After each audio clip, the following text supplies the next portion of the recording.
Well, it's really great to be here again. I was here this morning already, but mostly talking about having been here a few years ago.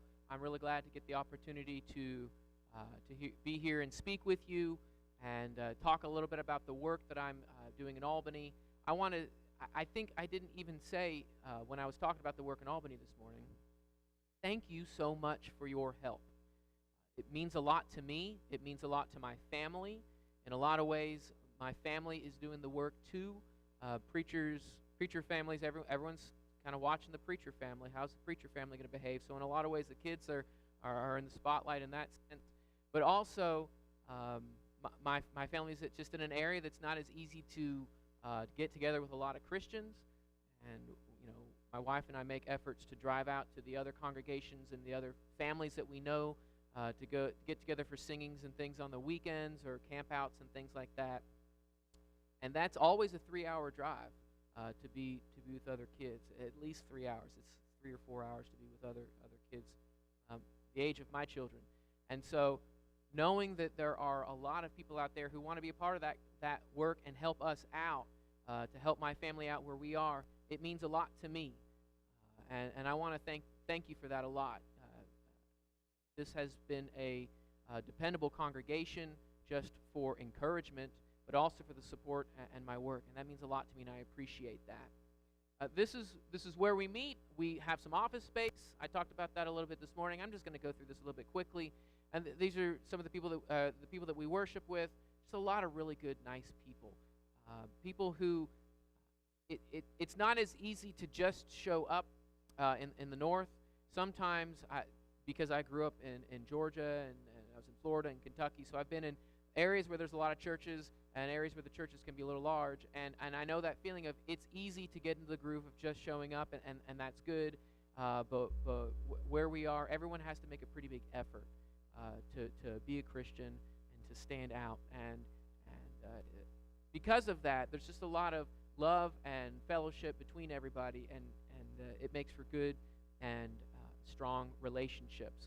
I almost forgot this morning to say it already, but the Harris family, Simon and Teresa and Faith Harris. Simon is the other evangelist who worked with me. He came and started working with me about 3 years ago.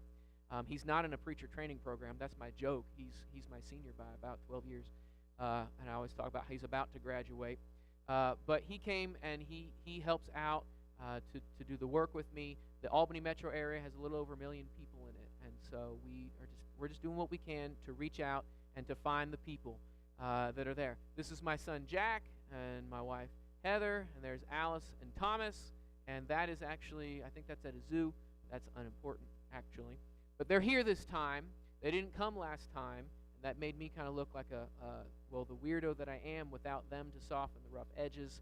So if you have any problems with me, don't take it to them, but rather go to them, and it's easy to forget them because my family is very sweet. In the evangelism that I try to take part in, I've been trying to do some bus stop work where I go and I hand out a flyer, ask people if they want to read the Bible together, if they want to study. It's amazing in the north where I am. If you ask somebody if they like to read the Bible, they all say yes. And 99% of them say every day. And I really don't know how many. I don't know if I believe any of that. But the people at the bus stop often have that.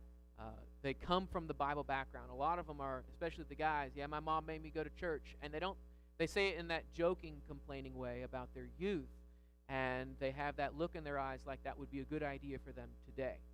And I don't really have very many people take me up on that. But there is that sense. Of course, that's with the bus stop demographic. That demographic changes between neighborhood and neighborhood.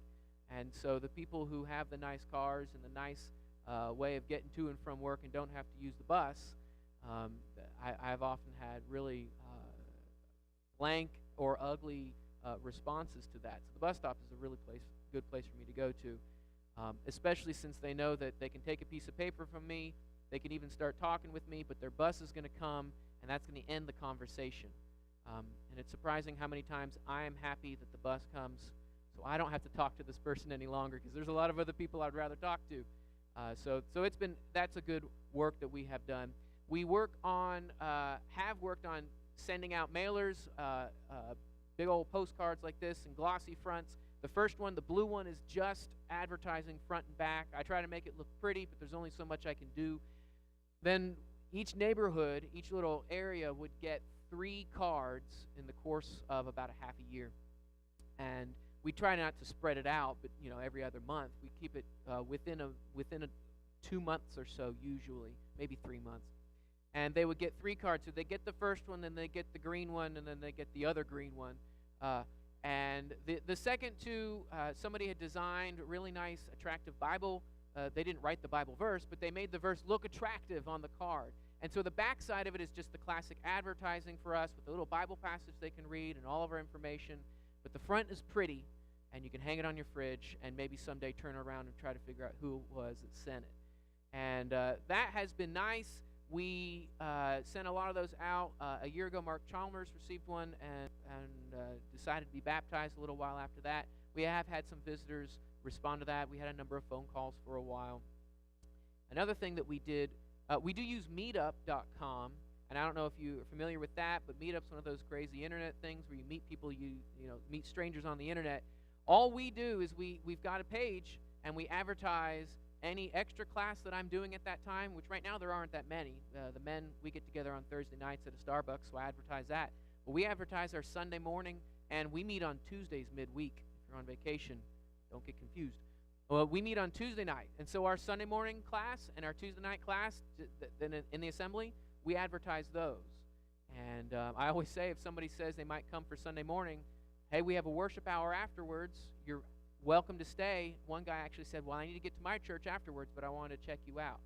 And so to me, that meant this was a great ad. People feel like they can come for a class and go.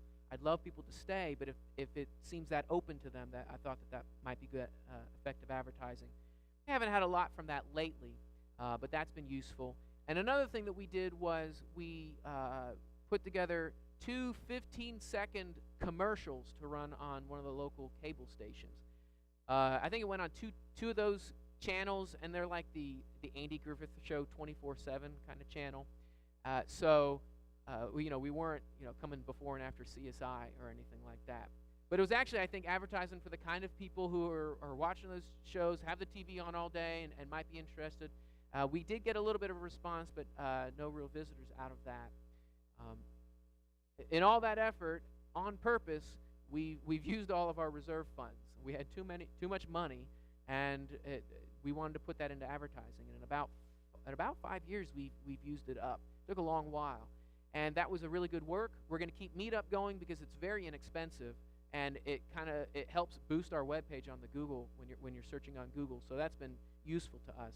But that's the sort of outreach and evangelism that I've been working at. If you have any other questions, I'd be happy to talk with you about that. I want to extend my thanks. Thank you so much for your help and your support. It means a lot. Sometimes when craziness is going on and I don't know what's going on left or right, I know that there are a number of churches, and I've been able to visit and get to know so many of you who are interested in what I'm doing and are interested in what my family is doing, or even the church family that you don't know in Albany. And that's a really encouraging thought, and I wanted to really extend my thanks for your help and your support in that work. For my lesson this morning, I want to look at the idea of Jesus calming storms. We're going to look at 2 little stories in Matthew chapter 8. Matthew chapter 8, we'll read 23, the paragraph that starts at verse 23, and we're going to read the paragraph that starts at verse 28. And the verse 23 paragraph says Jesus calming a storm. We all know it. We all know it so well, it's almost uninteresting. And that's one of the problems, right? I catch myself every summer, I end up doing a lot of sermons about Jesus because I realize I haven't done sermons about Jesus in a year. Because it's so easy to get into what are the important doctrines? What's the message here? What is there a trouble that we need to address? Is there some sort of anxiety that we need to talk about? Paul's got the heavy material, and we need to work on that. And the great teacher, I sometimes feel, is easy for me to ignore in my own teaching. And I really try to slow down and teach for lack of a better term, the children's stories. That's not a good way to describe these. Jesus calming the storm is not a children's story. It's just a story that you can teach children also. We need to remember that these aren't children's stories. Or in the next story that we're going to read about Jesus healing 2 men with demons, that's not a kid's story. It's a story that children will love also because it's exciting and big. But it's not a children's story. It was written for you and it was written for me. And we need to take the time to see how Jesus teaches us how to handle the storms that come by our way. I wrote this lesson before the 2 big old hurricanes came. And I don't mean any pun or to make light of that. But just the way that life ended up kind of addressing or doing the very sort of things that I was trying to address. I wrote these lessons really dealing with all that craziness. Our country's just a mess. And we always say that. And you can't say, oh, life was better in the 50s or life was better in the 40s. Or life was never any better. But we feel like our country is in major distress right now because it's so loud about it. There's always trouble. But the trouble's loud. And the evil out there is given a very loud voice and given the opportunity to yell louder than usual. And many of those who are against the evil are yelling just as ugly of a way. So many people who say that they're against the evils of the world, and they start yelling in just an evil way, just as evil of a way. And so our nation's tearing itself apart. And that's just a stormy condition to be in. We are attacked by terror, and I don't even mean terrorists. We're often attacked by just the terror of an actual storm that comes out of nowhere. You can't predict it. And even if we have radar and we can literally predict where it's going, we don't really know where it's going to go. And there's not much we can do about a storm, an actual storm that comes from the outside and hits us. And they're out of our control. But there are the other storms that we create ourselves. I have sown the seeds of worldliness, and I am reaping the whirlwind. Right? And there's a storm that comes from the outside, and there's a storm that I make from the inside.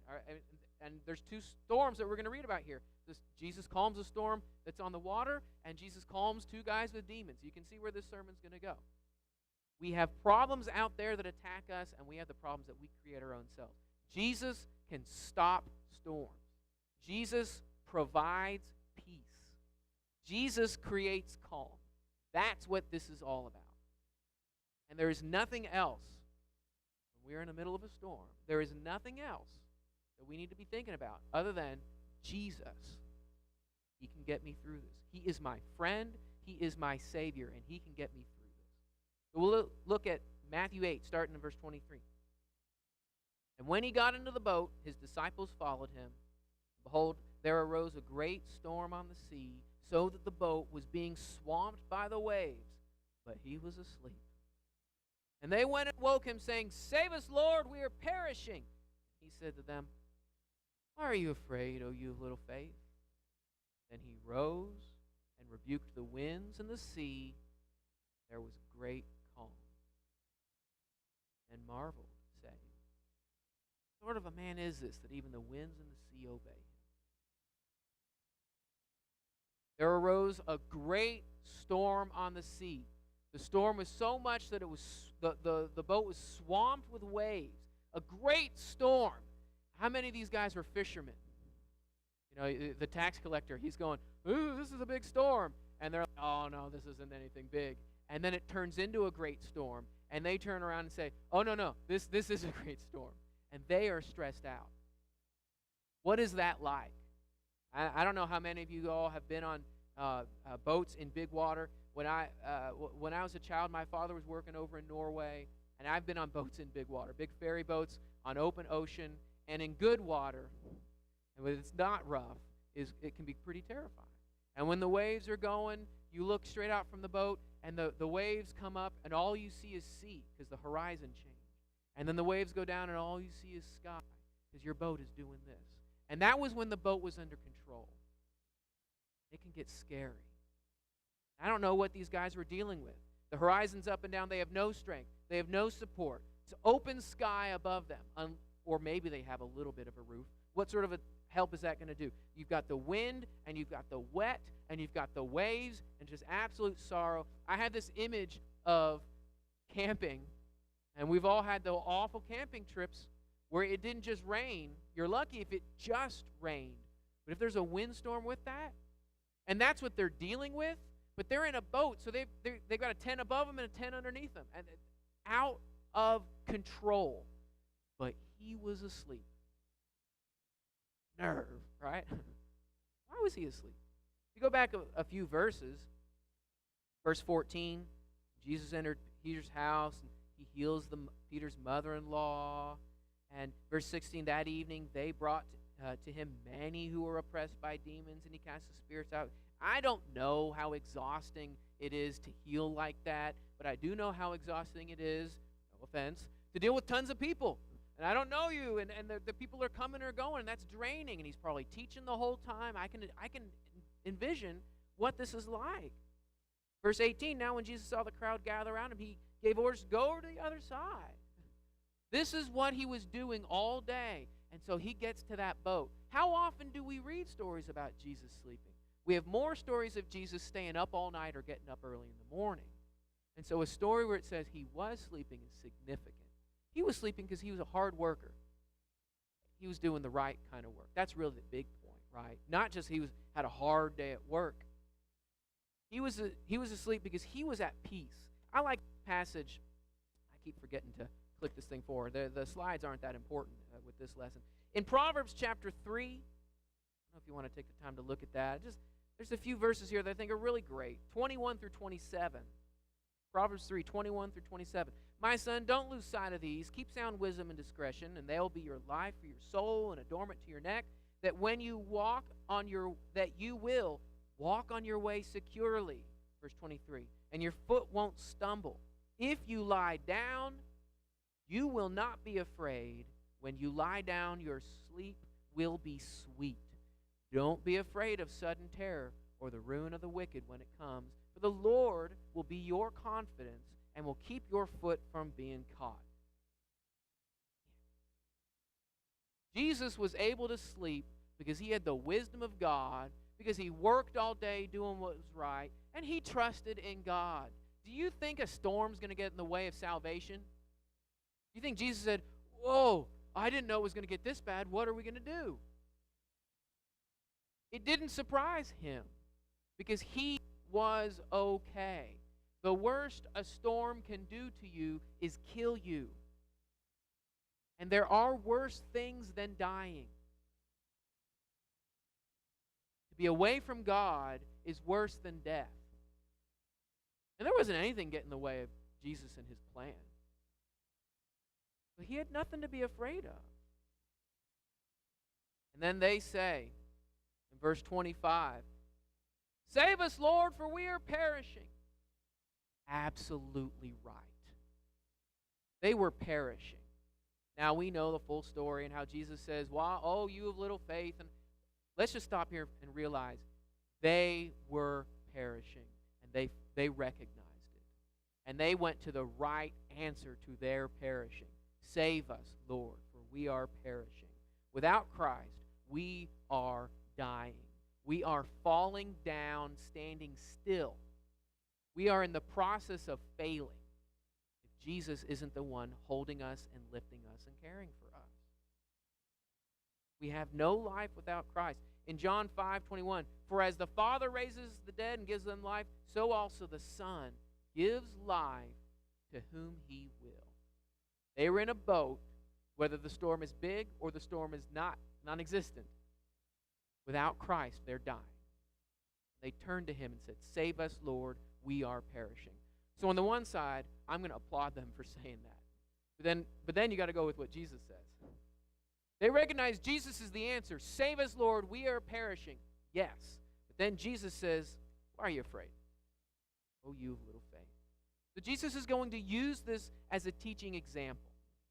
He isn't just going to say, hey, good answer. You should come to me for your problems. Instead, he addresses something a little bit bigger than that. Again, there's that, you're afraid? Why are you afraid? All this storm can do is kill you. Oh, death, where's your victory? Oh, death, where's your sting? What are you afraid of?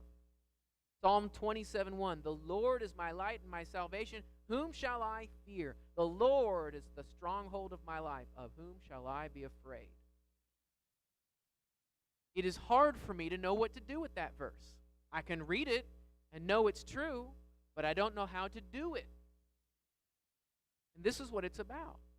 You memorize it so that when you are really perishing, spiritually, physically, you stop that fear. They had little faith.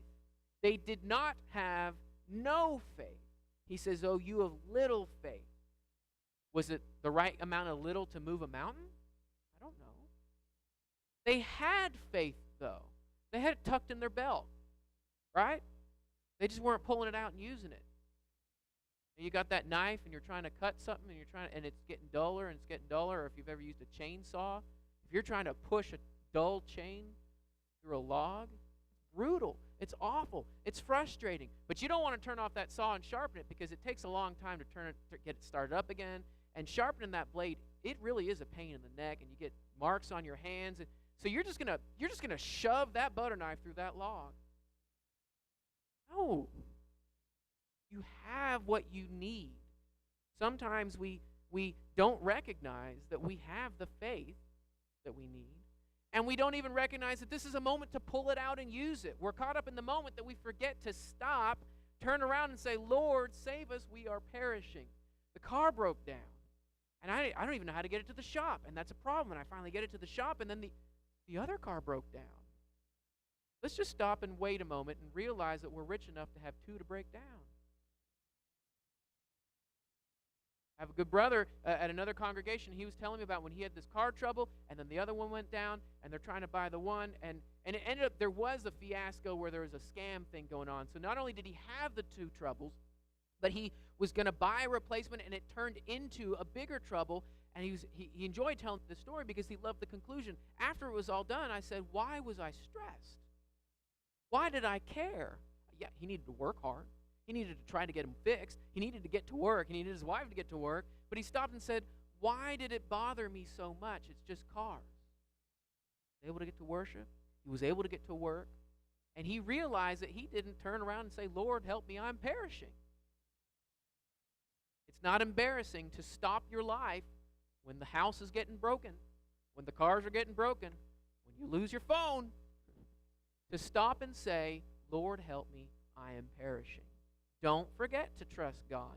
That's what the problem was. He rebukes the winds, and there's a great calm. It was a great storm, a great calm. I picture the water isn't moving to the point where it's that perfect reflection, right? No wind. They were at the extremes of terror, the extremes of horror and failure, and life was at its end, and now they have supreme peace and calm.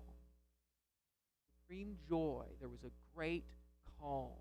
What is more peaceful than being out in the middle of a lake? No wind. And you got sunshade. Unbelievable how still, helpful that can be. This is a massive contrast that they dealt with. And we have that available to us. That big change. There we go, catching up. From the biggest storm of our life to the greatest calm that we could ever imagine. That's what salvation is. That is what having a dirty conscience and a clean conscience is. That change. That kind of calm. All we have to do is hold on to the side of the boat, trust that God has the power to save, and wait. Hold on, trust, and wait. At Hebrews 12, the beginning of that chapter, let us also lay aside every weight and every sin which clings to us so closely, and let us run with endurance, looking to Jesus. Hold on, trust in Him, and wait it out. That's what this is about. What you got to do. The greatest storm, the greatest calm. This is not a kid's story. Kids don't have fears like we do. They just got monsters in the closet. You know about the real monsters. We know about the real troubles. This is for us. And I'm a fool if I forget to turn around and wake up Jesus. And yeah, he might say, Dan, what's your problem? You got enough faith for this. And I say, Lord, I believe, help my unbelief. He will. Well, when they get to the other side, in verse 28, came to the other side, to the other country of the Gadarenes, 2 demon-possessed men met him, coming out of the tombs, so fierce that no one would pass that way. Behold, they cried out, what have you to do with us, O Son of God? Have you come here to torment us before the time? Now a herd of many pigs was feeding at some distance from them. And the demons begged him, saying, if you cast us out, send us away into the herd of pigs.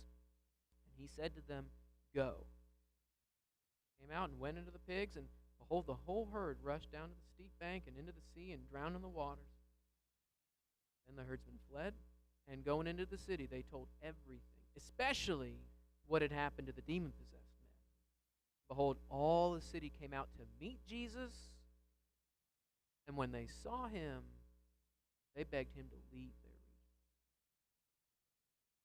Wild story. Wild men, right? Unbelievable. You can go to the other accounts in the Gospels and see just how wild the demon possession was in this situation. Just how crazy. Here's the magic question, right? What would it feel like to be possessed? We can't answer this. But I have this vision of, and the way it plays out, especially when you put all the stories together, that uncontrolled feeling. That feeling of I have no control. My passions are out of control. I want it, I have to have it, and I don't know how to stop myself. My temper, my hunger. I got angry, and I don't know what to do with it. I have a pile of anger inside me, and I don't know how to let go. My fears and my anxieties have taken over, and I don't know what I can do the next day. I think that's probably what it's like. It's close, right? That's how we can relate. They're also uncontrolled by others. My anxiety has overcome me, and I don't know what to do. And clearly, not that I'm being ugly to you, you can't help me either. These are guys, we don't ever want to say that people are without hope, right? But this is painting the picture of 2 men who have no hope. They are hopeless. They can't get out of it, and no one can get them out of it. Jesus can. That's the reason we can say no one's hopeless. But the picture of this story is here are 2 hopeless people. There's nothing they can do, and it's hitting them. They're out of control. And how horrible that would feel. Now, in the previous story, the storm came out of nowhere and landed on top of us, right? In this story, and I want you to bear with me, I'm making a leap here with this. But the only way that I can identify with demon possession is saying, I have been feeding my lust and passion so much that I don't know what to do with myself. I am addicted to whatever it is, a behavior, chemical, a reaction to a certain kind of people. I can't stop myself. And so I'm just going to say, I don't think it's true that they brought the demons on themselves. But for the sake of what we need to consider here, creating your own demons, right? They made choices. I'll stop talking about them. I've made choices to sin. And they would pile up, and I didn't know how to stop. Maybe choosing to neglect to care for someone that I ought to care for. And I don't know how to get that started anymore. I've lost that relationship. Choosing to satisfy myself and to play and leaving my family behind, which is a choice to hurt somebody, a choice to take away from somebody else. And I don't know what to do. Have you ever felt that way? I have. I don't feel that way anymore. I don't think I ever will again, but I'm trying to keep my eyes wide open for what I do. I don't ever want to be there again. It's our own shame let loose and out of control. I can't control me, and you can't control me. And it scares everybody and makes everybody sad. This is awful. I think that it's at least how I identify with it. I don't know how to identify with demon possession, but it's a lesson that I can learn from it. But these men, out of control, and no one able to control them, no one willing to go up to them, what did they know? Verse 29, what have you to do with us, O Son of God? Have you come here to torment us before our time? If you cast us out, send us away into the herd of pigs. They know Jesus. Boy, do they know Jesus. And they are afraid of what he can do. If you are before the time, this ain't the time. If you send us away, send us into pigs.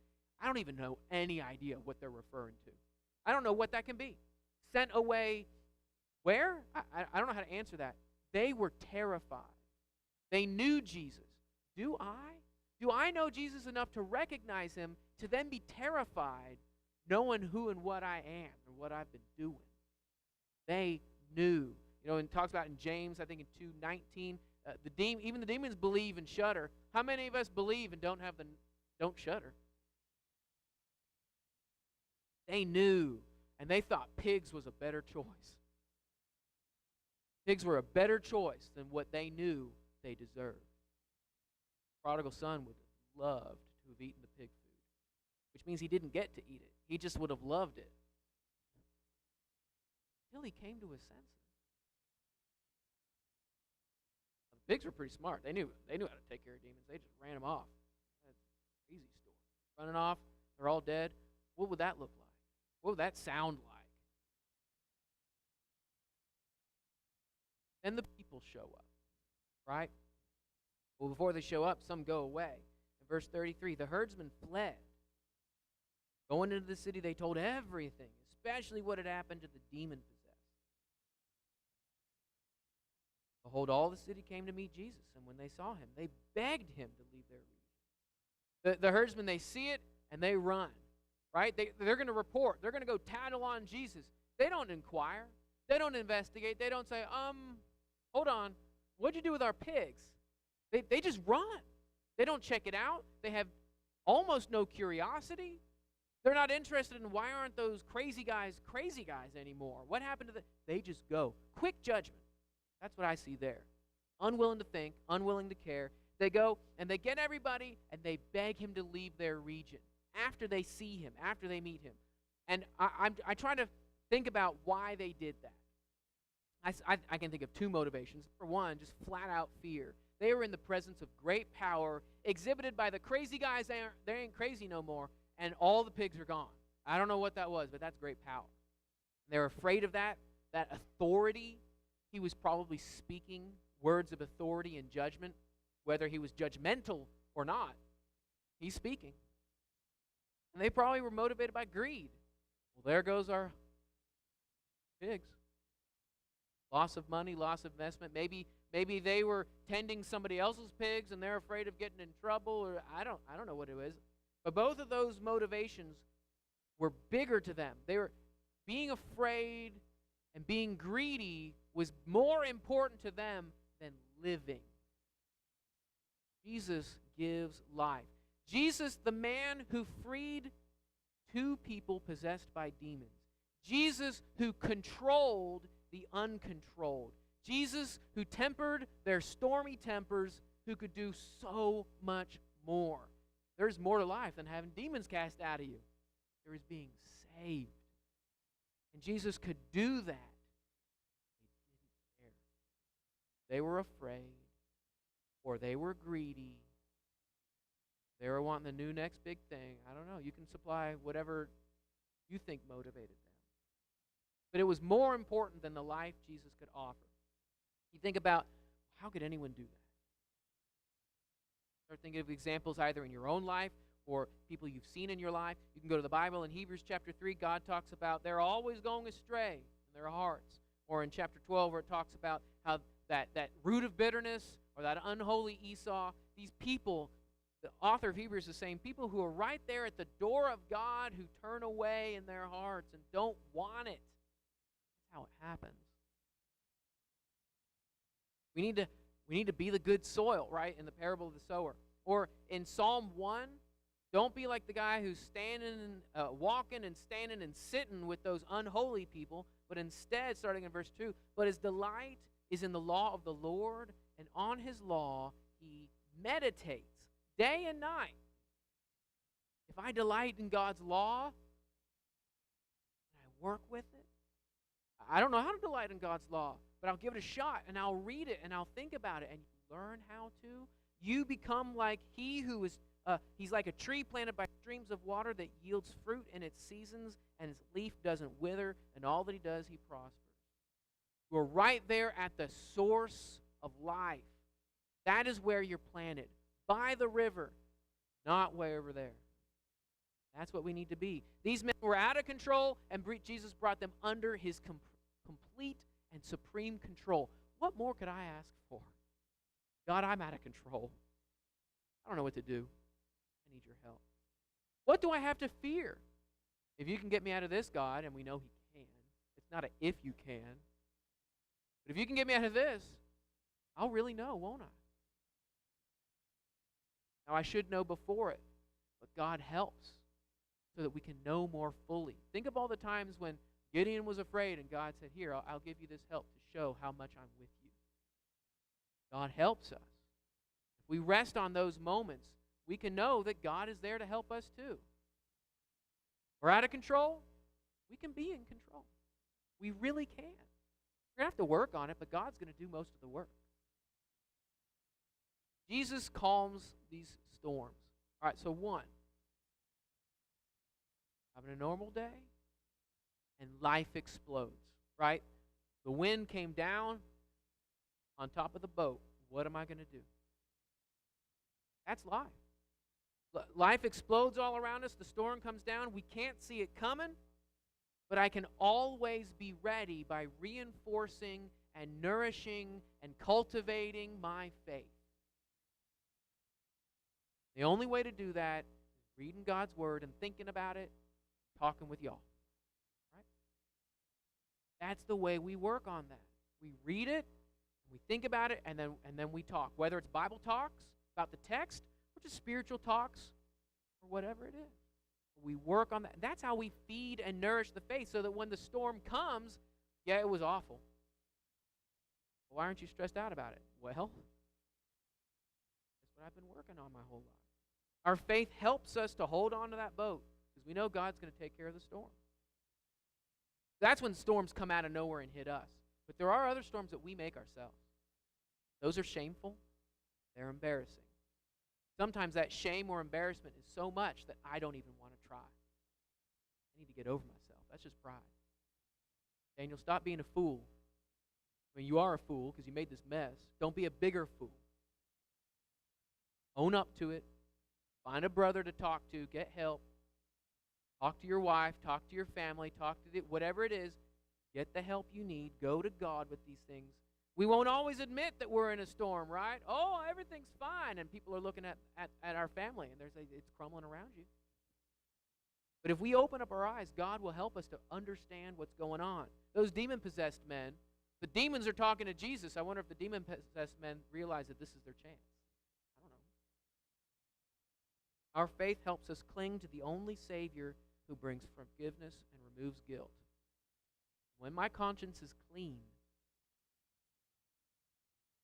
broke down car is okay because I can still survive. Conscience. I want to close by looking at Psalm 107.